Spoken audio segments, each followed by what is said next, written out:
নমস্কার বন্ধুরা, আমি সর্বাণী আবারও চলে এসেছি তোমাদের সামনে একটি নতুন রেসিপি নিয়ে। রেসিপি শুরু করার আগে আমি আমার নতুন পুরনো সকল বন্ধুদেরকে অনেক অনেক ভালোবাসা জানিয়ে আজকে রেসিপি শুরু করলাম। তাহলে দেখে নাও আজকে রেসিপিটা। বন্ধুরা, আজকে আমি করব একটা নিরামিষ সোয়াবিনের দারুণ একটা রেসিপি, যেটা দিয়ে শুধু এই তরকারিটা দিয়েই ভাত খাওয়া হয়ে যাবে। কিন্তু গরম গরম ভাত কিংবা রুটি পরোটা বলো যাই বলো, তার সাথে এই যদি রেসিপিটা করো দারুণ লাগবে বন্ধুরা। আমি এখানে তার জন্য নিয়ে নিয়েছি সোয়াবিন। এই সোয়াবিনগুলোকে একটুখানি আমি সেদ্ধ করে নেব, নিয়ে মিক্সার গ্রাইন্ডারে পেস্ট করব। আর নিয়েছি আমি আগে থেকে ভিজিয়ে রাখা মটর ডাল আর ছোলার ডাল। ছোলার ডালের ভাগটা একটু বেশি আর মটর ডালের ভাগটা একটু কম, দুটো মিলিয়ে নিয়েছি এখানে আমি 100 গ্রাম। ভিজিয়ে রেখেছিলাম, এটাকে আমি ধুয়ে টুয়ে নিয়েছি, বেটে নেব। এই ডাল বাটাটার সাথে আমি 4টে কাঁচা লঙ্কা দিয়ে দেবো। আর নিয়েছি এখানে আলু, একটু বড় বড় করে কেটে নিয়েছি আলু, যেরকম আমরা রসা টসা করলে করি ঠিক সেরকমটা। আর নিয়েছি 2টো টমেটো, একটা বড় টমেটো একটা ছোট টমেটো। এবার আমি রেসিপিটা তৈরি করি। দেখো, এবার আমি কড়াইতে গরম জল বসিয়ে দিয়েছিলাম। এর মধ্যে একটুখানি আমি নুন দিয়ে দেবো, যাতে সোয়াবিনগুলোর মধ্যে না একটু নুন ভাবটা ঢুকে যায়। এবার দিয়ে দেবো সোয়াবিনটা। 2 ফুট ভালো করে ফুটে নিলেই আমি নামিয়ে নেব। দেখো, সোয়াবিনগুলো সেদ্ধ হয়ে গেছে, ফুলে উঠেছে, পুরো একদম সেদ্ধ হয়ে গেছে। এবারে সোয়াবিনটাকে আমি নামিয়ে ছেঁকে নেব। দেখো, এবার আমি কড়ার মধ্যে সর্ষের তেল দিয়ে দিচ্ছি। রেসিপিটা না সর্ষের তেলে করলে বড়ই বেশি টেস্ট হবে। সর্ষের তেল দিয়ে আমি প্রথমে না আলুগুলোকে ভেজে নেব। তেলটা গরম হয়ে গেছে, এবার আমি গ্যাসটাকে কমিয়ে আলুগুলোকে দিয়ে দেবো। আলুগুলোকে না একটু নুন আর হলুদ দিয়ে কম আঁচেতে একটু ভালো করে ভেজে নেবো, যাতে আলুগুলো অর্ধেক সেদ্ধ হয়ে যায় ভাজতে ভাজতে। দেখো, অল্প একটু দিয়ে দিচ্ছি হলুদ আর অল্প একটু দিয়ে দেবো নুন।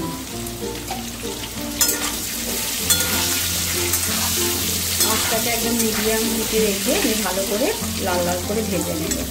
বেশি হাই এতে দেবে না, একদম যাতে ভালো ভাজা হয় তার জন্য একটু সময় নিয়ে একটু ভালো করে ভাজতে হবে। ওইদিকে আলু ভাজা হচ্ছে, এর মধ্যে আমি কি করেছি, ডাল আর কাঁচা লঙ্কা দিয়ে বেটে নিয়েছি।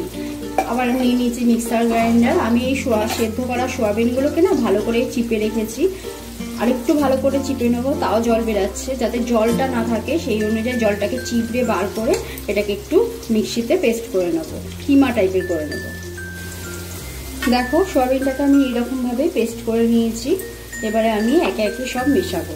এই ডাল বাটার সাথে আমি সোয়াবিনটাকে দিয়ে দিলাম। দেখো, এবারে আমি প্রথমে দেবো জিরে গুঁড়ো। জিরে গুঁড়ো দিয়ে দিলাম আমি 1/2 চামচ, ধনে গুঁড়ো 1/2 চামচ, কাশ্মীরি লঙ্কার গুঁড়ো একটু দিচ্ছি যাতে দেখতে সুন্দর হয়, সেই জন্য একটুখানি দিয়ে দিলাম কাশ্মীরি লঙ্কা গুঁড়ো। দিয়ে দেবো একটু হলুদ,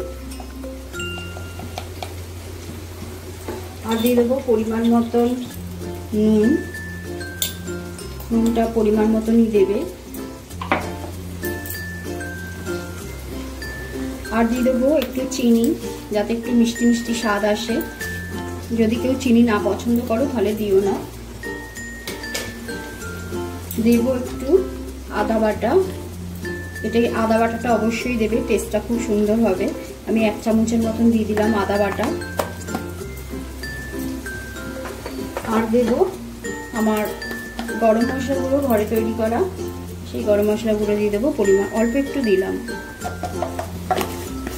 দিয়ে আমি ভালো করে মেখে নেব। সব কিছু দেওয়া হয়ে গেল, আর লঙ্কাটা তো আমি ডালের সাথে দিয়েই দিয়েছি। তাহলে চলো এবারে আমি মুইঠাগুলো তৈরি করে নিই। দেখো, আমি ভালো করে মেখে এইভাবে আমি মুইঠাগুলোকে একটু লম্বা লম্বা করে তৈরি করে নিচ্ছি। দিয়ে আমি সমস্ত মুইঠাগুলোকে বানিয়ে নেব।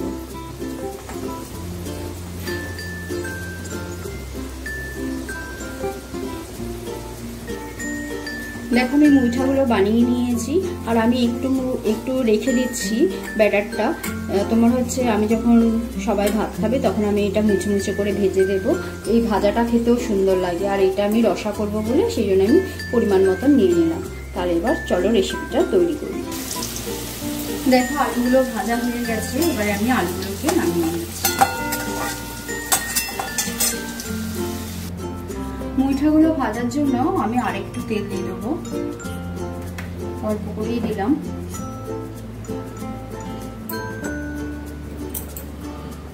তেলটা গরম, সেজন্য আমি গ্যাসের আঁচটাকে একদম কমিয়ে দিলাম। দিয়ে আমি একে একে বেশি করে ছাড়বো না, কিন্তু বেশি করে একদমই না, ছেড়ে যাবে নালে। আমি এই 3টে করে ভেজে নেব। কম আঁচেতে ভালো করে ভাজতে হবে। দেখো বন্ধুরা, প্রথম ব্যাচের মুইঠাগুলো আমার ভাজা হয়ে গেল। আমি কিন্তু একদম পুরো মিডিয়াম ফ্লেমে গ্যাসটাকে কমিয়ে বাড়িয়ে ভালো করে ভাজলাম। এই ভালো করে ভাজতে হবে, নাহলে পরে ভেতরটা কাঁচা থাকলে পরে ভালো লাগবে না খেতেও।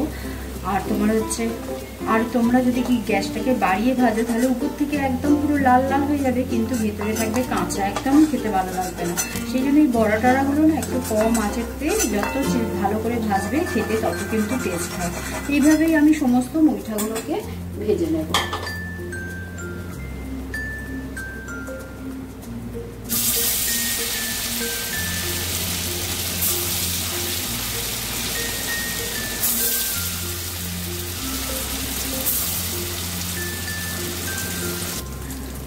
দেখো বন্ধুরা, আমার সব মুইঠাগুলো ভাজা হয়ে গেল।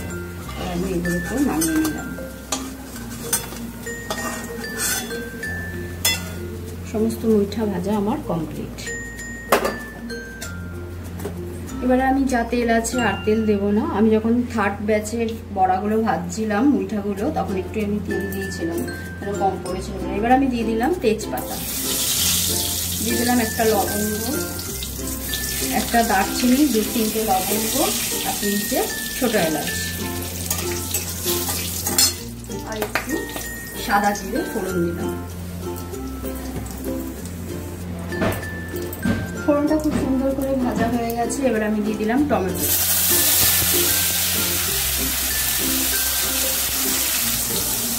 টমেটোটা দিয়ে আমি নুন আর হলুদটা দিয়ে দেবো। নুন দিলে কি হবে, টমেটোটা তাড়াতাড়ি মজে যাবে। একদমই আমি পরিমাণ মতন নুনটা দিয়ে দিলাম।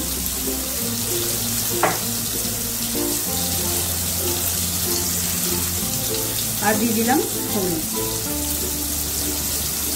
দিয়ে ভালো করে মিশিয়ে টমেটোটা একটু পড়ে যাওয়া পর্যন্ত ওয়েট করবো। 2 মিনিটের মতন টমেটোটা নাড়াচাড়া করে নেবো। দেখো, এবারে আমি একে একে সমস্ত মশলা দিয়ে দেবো। আমি প্রথমে দিয়ে দিচ্ছি আদা বাটা। আদা বাটা দিয়ে দিলাম 1/2 চামচ। লঙ্কাটা যার যার পরিমাণ মতন দেবে। কাশ্মীরি লঙ্কা দিয়ে দিলাম কালারের জন্য, এই 1/2 চামচ।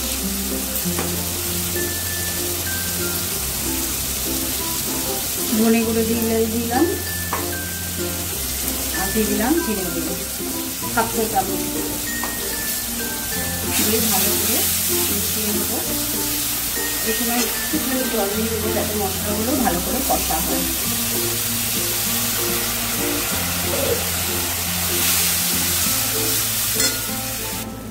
বন্ধুরা, মশলা কষার সময়তেই আমি একদম 1 পিঞ্চ একটু হিং দিলাম। নিরামিষ রান্নাতে না হিংটা দিলে পরে টেস্ট হয় দুর্দান্ত। হিংটাকে দিয়ে আমি ভালো করে কিন্তু কষিয়ে নেব। একদম 1 পিঞ্চ হিংটাকে দিলাম। আর দিয়ে দেবো পরিমাণ মতন চিনি, দিয়ে ভালো করে কিন্তু আমি কষাবো। একটু চিনির পরিমাণটা বেশি দিলাম, কেন খেতে টেস্টের জন্য। নিরামিষ রান্নাতে মিষ্টি মিষ্টি স্বাদ খুব ভালো লাগে। দেখো, এবার যতক্ষণ না তেলটা রিলিজ করছে আমি কষিয়ে যাব।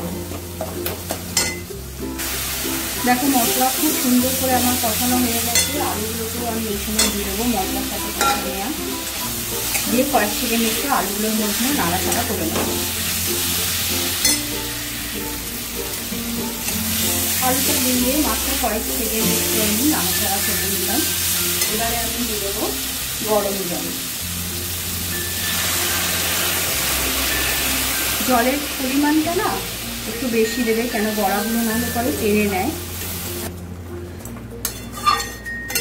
দেখো, জল দেওয়ার পর ভালো করে ফুটে গেছে। এবার আমি গ্যাসের ফ্লেমটাকে মিডিয়াম হিটে দিয়ে দেবো। মিডিয়াম ফ্লেমে দিয়ে দিলাম। দিয়ে আমি যাতে আলুগুলো ভালো করে সেদ্ধ হয় সেই পর্যন্ত আমি অপেক্ষা করব। এমনি আলু সেদ্ধ হয়ে গেছে, কিন্তু আরেকটু আলুগুলো সুসিদ্ধ যাকে বলে সেদ্ধ হবে।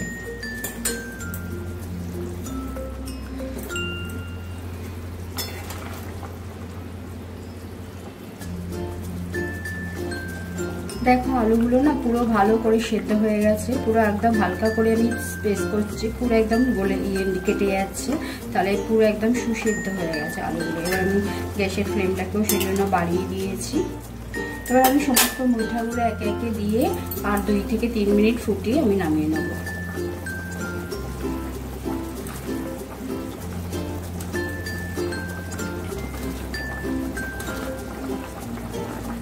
নামানোর আগে আমি কি দিই সেটাই দেখো।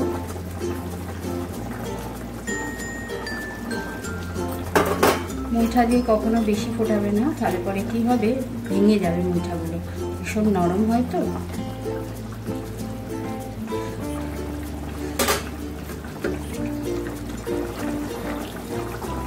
দেখো এবার আমি শেষেতে দিয়ে দিচ্ছি এই ছোট চামচের 1 চামচ ঘি।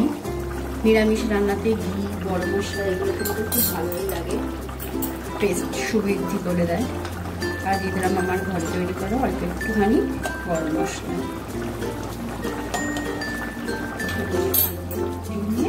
নামিয়ে নেবো, তাহলে তৈরি হয়ে গেল আজকের রেসিপি সোয়াবিনের মুঠা।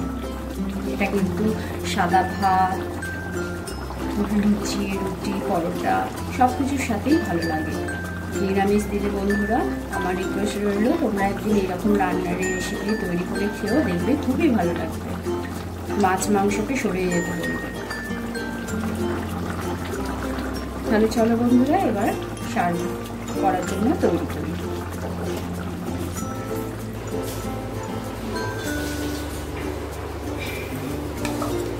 দেখো বন্ধুরা, আমি সার্ভ করার জন্য রেডি করছি আজকের রেসিপি সোয়াবিনের মুইঠা। আর যেতে যেতে তোমাদেরকে সেই একই কথা বলছি, যদি ভিডিওটা ভালো লেগে থাকে তাহলে লাইক করো, চ্যানেলটিকে সাবস্ক্রাইব করে আমার পাশে থেকো, পাশে থাকা বেল বাটনটি প্রেস করে রেখো, যাতে যখনই আমি কোনো ভিডিও আপলোড করব তোমরা আগে পেয়ে যাও। সকলেই সুস্থ থেকো, ভালো থেকো, পজিটিভ থেকো। আজকের মতন এইখানেই আবার চলে আসবো অন্য কোনো দিন নতুন রেসিপির সাথে। এই সোয়াবিনের মুঠা কিন্তু দেখতে যতটাই সুন্দর হয়েছে বন্ধুরা, খেতে কিন্তু ততটাই দুর্দান্ত। তাহলে চলো আজকের মতন এইখানেই।